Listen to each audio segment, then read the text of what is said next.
वाशीची श्री जगदंबा माता यात्रा म्हणजे भाविकांसाठी एक मोठा उत्सव असतो। देवकाठ्या, गळ घालणे तसेच पालखी मिरवणुकीचे खास आकर्षण असते। भक्तांची अलोट गर्दी होते तर मातेचे दर्शन घेण्यासाठी भाविक लांबच लांब रांगा लावतात। यात्रेला धावणारी आणि नवसाला पावणारी अशी मानली जाते। छत्रपती शिवाजी महाराजांच्या पदस्पर्शाला पुढे झालेली महाराष्ट्राची भूमी, त्यांच्या काळामध्ये अनेक गावांमध्ये देवदेवतांचं या ठिकाणी प्राणप्रतिष्ठापना झाली आणि खऱ्या अर्थानं या ठिकाणी स्वराज्य निर्माण करण्यामध्ये शिवाजी महाराजांनी जसं भवानी मातेच्या मंदिरात जाऊन आपल्या स्वतःची प्रतिज्ञा घेतली, तशाच स्वराज्याच्या माध्यमातून या ठिकाणी वार्षिक देवाला देवीच्या माध्यमातून मंदिराला भेट दिल्याचा इतिहास आहे।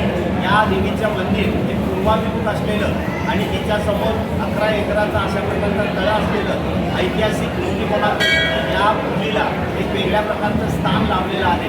आणि त्याचबरोबर विविध माध्यमातून ज्याने नवस केले त्या नवस खेळण्याच्या दृष्टिकोनातून वर्षभरातून जे नवस असतील ते आज या ठिकाणी आपल्या खेळण्यासाठी, मग ते तुला असेल किंबहुना गळी लागण्याचा कार्यक्रम असेल किंबहुना काही मंडळी या ठिकाणी आपला नवस खेळण्यासाठी या ठिकाणी आईच्या नावाने पुढे उडवण्याचा देखील या ठिकाणी कार्यक्रम करायचा, अशा विविध कार्यक्रमातून या ठिकाणी हा कार्यक्रम संपन्न होत असतो।